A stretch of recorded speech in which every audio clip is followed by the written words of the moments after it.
Ah, listener, you are most welcome. Now let's set the scene. Imagine, if you will, a dappled golden light of early morning casting its amber hue upon a central square of the mighty city of Ephesus. Sandy brown columns support wondrous architecture of ancient Greece, surrounding the center point of an exquisite carved fountain depicting the gods of Olympus in fervent battle with the Titans. The city of Ephesus is known from far and wide as being a place of magic and intrigue. Now, let's hear what mischief and confusion is afoot on this fair morning.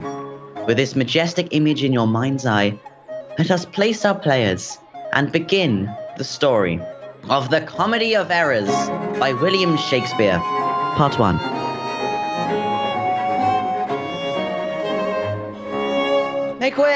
Make way, the Duke Solinus comes!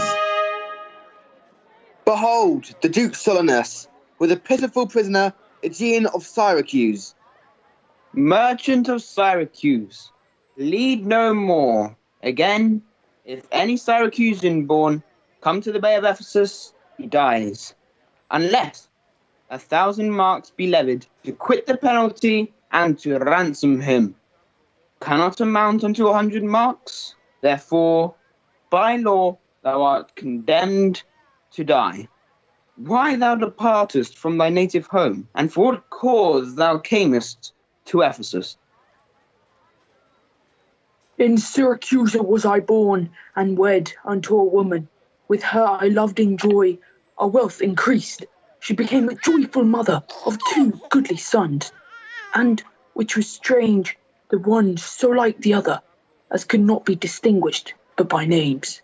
That very hour, and in the self-same inn, a meaner one was delivered of such a burden, male twins, both alike, those, for their parents were exceeding poor, I bought and brought up to attend my sons. We came aboard, a league from Epidamnum had we sailed, before the always wind-obeying deep gave any tragic instance of our harm.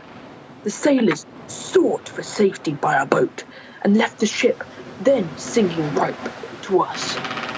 My wife, more careful for the latter born, had fastened him unto a small spare mast, such as seafaring men provide for storms. To him, one of the other twins was bound, whilst I had been like heedful of the other. The children thus disposed, my wife and I, fixing our eyes on whom our care was fixed, fastened ourselves at either end the mast, and floating straight, obedient to the stream, was carried towards Corinth, as we thought. For ere the ships could meet by twice 5 leagues, we were encountered by a mighty rock, which being violently borne upon, a helpful ship splitted in the midst. So that, in this unjust divorce of us, fortune had left to both of us alike. What to delight in, what to sorrow for. Thus have you heard me severed from my bliss, that by misfortunes was my life prolonged, to tell sad stories of mine own mishaps. Nay, do not break off so, for we may pity, though not pardon thee. My youngest boy, and yet my eldest care, at 18 years became inquisitive after his brother, and importuned me, that his attendant, so his case was like, reft of his brother, but retained his name, might bear him company in the quest of him, whom, whilst I laboured of a love to see, I hazarded the loss of whom I loved. 5 summers have I spent in furthest Greece, roaming clean through the bounds of Asia, and coasting homeward came to Ephesus. But here must end the story of my life, and happy were I in my timely death, could all my travels warrant me they live. Hapless Aegeon, I'll limit thee this day to seek thy life by beneficial help. If no, then thou art doomed to die. Jailer, take him to thy custody. I will, my lord. Hopeless and helpless doth Aegeon wend, but to procrastinate his lifeless end. with Aegeon doomed unless he finds a loyal friend to pay the debt he owes. Let's join another two newly arrived travellers at Ephesus' spice-filled market. And yet, unlike poor Aegeon, people greet with smiles and salutations rather than taxation and a threat against their lives. How strange. It is Antipholus of Syracuse and Dromio of Syracuse, with two cheerful merchants. Therefore, give out you are of Epidemnum, lest that your goods too soon to be confiscate. This very day a Syracusan merchant is apprehended for arrival here, and not being able to buy out his life, according to the statutes of the town, dies ere the weary sun set in the west. There is your money that we had to keep. Go back to the centaur, where we host, and stay there, Dromio, till I come to thee. Within this hour, it will be dinner time. Till that, I'll do the manners of this town, pursue the traders, gaze upon the buildings, and then return and sleep within mine inn. For of long travel I'm stiff and weary. Get thee away. Many a man would take you at your word and go indeed, having so good a mien. I trust thee, villain, sir. That's very oft. When I'm dull with care and melancholy, lightens my humour with his merry jest. What, will you walk with me about the town, and then go to my inn and dine with me? Soon, at 5 o'clock, please you, we'll meet with you upon the mart, and afterward consort you till bedtime. Our present business calls us from you now. Well, till then, I will go lose myself, and wander up and down to view the city. Sir, we commend you to your own content. I, to the world, am like a drop of water, as in the ocean seeks another drop, to find a mother and a brother, and in quest of them, unhappy, lose myself. But what uncanny mischief is this? Look now, it is the very spit of his slave. But this is Dromio of Ephesus. Here comes the almanac to my true days. What now? How chance thou art returned so soon? Return so soon, rather approach too late. The capon burns, a pig falls from the spit, the cloth has strucken 12 upon the bell, the meat is cold because you come not home. Stop at your wind, sir. Tell me this, I pray. Where have you left the money that I gave you? Oh, 6pence that I had Wednesday last to pay the saddler for my mistress Cropper. The saddler had it, sir, I kept it not. I'm not in a sportive humour now. Tell me, dally not, where is the money? I pray you, ere as you sit at dinner, I from my mistress come to you in post. Come, Dromio, come. Is merry jest, sir, out of season? Where is the gold I gave in charge to thee? To me, sir? Why, you gave no gold to me. Come on, sir knave. Have done your foolishness, and tell me how thou hast disposed thy charge. My charge was but to fetch you from the mart, home to your house, the Phoenix, sir, to dinner. My mistress and her sister stays for you. In what safe place you have bestowed my money, or I shall break that merry sconce of yours. I have some marks of yours upon my pate, some of my mistress marks upon my shoulders, but not 1,000 marks between you both. My mistress at the Phoenix prays that you will hear you home to dinner. What? Will thou flout me thus unto my face, being forbid? There, take that, sir knave. What do you mean, sir? For God's sake, hold your hand. Nay, and you will not, sir. I'll take my heels. Upon my life, by some device or other, overwrought all my money. I'll to the centaur to go seek this slave. I greatly fear my money is not safe. What confusion brews here in Ephesus. But now let's leave Antipholus of Syracuse and his slave a while to consider what's afoot. The scene now changes to outside the ornate and sumptuous house of Antipholus of Ephesus. He has done well for himself, and made a pretty penny. Here he lives with his long-suffering wife and her sister. Neither my husband nor the slave returned, but in such haste I sent to seek his master. Sure, Luciana, 'tis 2:00.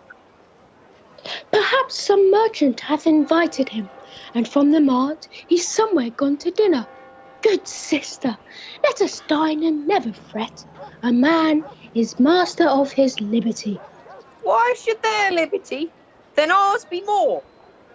Because their business still lies out a door. Look, when I serve him so, he takes it ill. Oh, no, he is the bridle of your will. There's none but us as will be bridled so. Why, headstrong liberty is lashed with woe. There's nothing situate under heaven's eye, but hath his bound in earth, in sea, in sky. The beasts, the fishes, and the winged fowls are their male subjects and at their controls.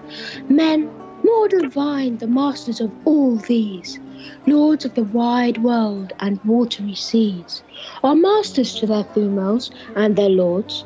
Then your will on attend their accords. This servitude makes you to keep unwed. Well, I will marry one day, but to try. Here comes your man. Now is your husband nigh. Say, didst thou speak to him? Knowest thou his mind? Aye, he told his mind upon my ear, for through his hand I scarce could understand it. Spake he so doubtly, thou couldst not feel his meaning? Nay, he struck so plainly I could too well feel his blows, and withal so doubtfully that I could scarce understand them. But say, I prithee, is he coming home? It seems he hath great care to please his wife. Why, mistress, sure my master is horn mad. Horn mad, thou villain! I mean, not cockle mad, but sure he is stark mad. When I desired him to come home to dinner, he asked me for 1,000 marks in gold. "'Tis dinner time," quoth I. "Aye, gold," quoth he. "Your meat, no sperm," quoth I. "Aye, gold," quoth he. "Will you come home," quoth I. "My gold," quoth he. "Where is the 1,000 marks I gave thee, villain?" "Pig," quoth I, is burns. "My gold," quoth he. "My mistress, sir," quoth I. "Hang up thy mistress! I know not thy mistress! Out on thy mistress!" Quoth who? Quoth my master. And in conclusion, he did beat me. Hence, prating peasant, fetch thy master home. Am I so round with you as you with me, that like a football you do spurn me thus? You spurn me hence, and he will spurn me hither. If I last in this service, you must case me in leather. Why, how impatience loureth in your face. His company must do his minions grace, whilst I at home starve for a merry look. At homely age the alluring beauty took from my poor cheek, then he hath wasted it. Of my discourses dull, barren my wits, my decayed fare, a sunny look upon his would soon repair. But, too unruly dear, he breaks the pail, and feeds from foam. Poor, I am but his stale. Self-harming jealousy, fie, beat its sense. Sister, you know he promised me a chain. With that alone he would detain. So he would keep his fair quarter with his bed. Since that my beauty cannot please his eye, I'll weep what's left away, and weeping die. How many fond fools serve mad jealousy? And now we join Antipholus of Syracuse in the public square of Ephesus. The gold I get at Dromio is laid up, safe at the centaur, and the heedful slave has wandered forth, in care to seek me out by computation of mine's host report. I could not speak with Dromio, since at first I sent him from the mart. See, Here he comes. How now, sir? Is your merry humour altered? You know no centaur, you receive no gold. Your mistress sent to have me home to dinner. My house was at the Phoenix. Wast thou mad? That thus so madly thou didn't answer me? What answer, sir? When spake I such a word? Even now, even here, not half an hour since. I did not see you since you sent me hence, home to the centaur with the gold you gave me. Villain, thou didst deny the gold receipt, and told me of a mistress and a dinner, for which, I hope, thou felt I was displeased. I am glad to see you in this merry vein. What means this jest? I pray you, Martha, tell me. Yeah? Dost thou jeer and flout me in the teeth? Think'st thou I jest? Hold, take thou that, and that. Hold, sir, for God's sake. Now your jest is earnest. Upon what bargain do you give it me? You jest with me, know my aspect, and your fashion, your demeanour to my looks, or I will beat this method into your sconce. But, I pray, sir, why am I beaten? Dost thou not know? Nothing, sir, but that I am beaten. Shall I tell you why? Why? First for flouting me, and then wherefore for urging it the second time to me. Was there ever any man thus beaten out of season? Well, sir, I thank you. Thank me, sir? For what? Marry, sir, for this something that you gave me for nothing. I'll make you amends next, to give you nothing for something. But say, sir, it is dinner time, but soft, who wafts us yonder? Oh, look who now enters the market. It's Adriana and Luciana, the wife and sister of Antipholus of Ephesus. And Adriana is not looking happy as she sees Antipholus of Syracuse, a man who has never laid eyes on these women in his life before. I am not Adriana, nor thy wife. The time when once was thou unurged wouldst vow, that never words were music to thine ear, that never object pleasing into thine eye, that never touch well welcome to thy hand, that never meat sweet savoured in my taste, unless I spake or looked or touched or carved to thee. How come it now, my husband? Oh, how comes it that thou art thus estranged from myself? Ah!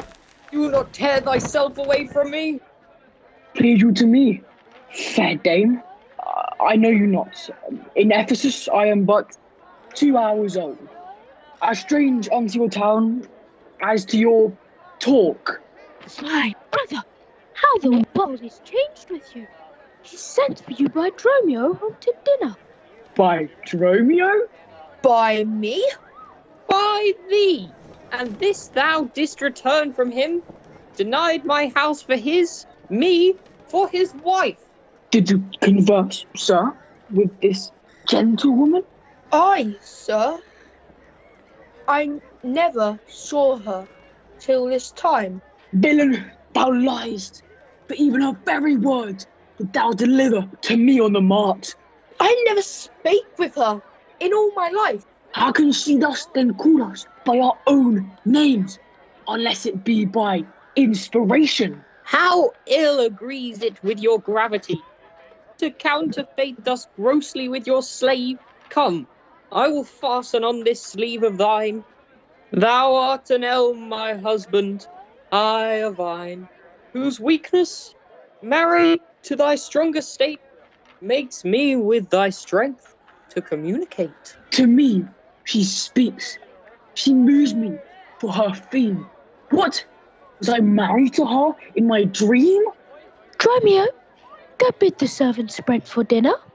Oh, spite of spites! We talk with goblins, owls, and sprites. If we obey them not, this will ensue. They'll suck our breath or pinch us black and blue.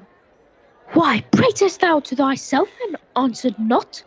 Dromio, thou drone, thou snail, thou slug, thou sot. I am transformed, master, am I not? Come, No longer will I be a fool. Come, sir, to dinner. Romeo, keep the gate. Sirrah, if any ask you for your master, say he dines forth, and let no creature enter. Come, sister, Dromio, play the porter well. Am I in earth? In heaven? Or in hell? Master, shall I be porter at the gate? Aye, and let none enter, lest I break your pate. Come, Antipholus, we dine too late. And with that, the two Syracusan strangers follows the ladies into the house, and the great oak door is locked from within. But what confusion is this? Join us next time for part 2 of Shakespeare's The Comedy of Errors. You've been listening to Hampton's Lower School podcast production of The Comedy of Errors by William Shakespeare, directed by Laura Moore and featuring Felix Lyon, Edward Karebelnikov-Bull, Shire Elfawojo, Max Cardosi, Adam Gaunt, Sam Spencer, Sam Moshi, Ben Zelzenick, Dan Cubban, Patrick Harvey, Jago Doherty, Matt Lyons, Tom Oliver, Oliver James, Tom Holland, Vishal Saha, Adam Spry, Josh Freer, Finn Gould, Sam Beresford, Milo Band, and Max Irons. This performance was recorded remotely during lockdown and edited and mixed by Spotless Audio. We hope you enjoyed.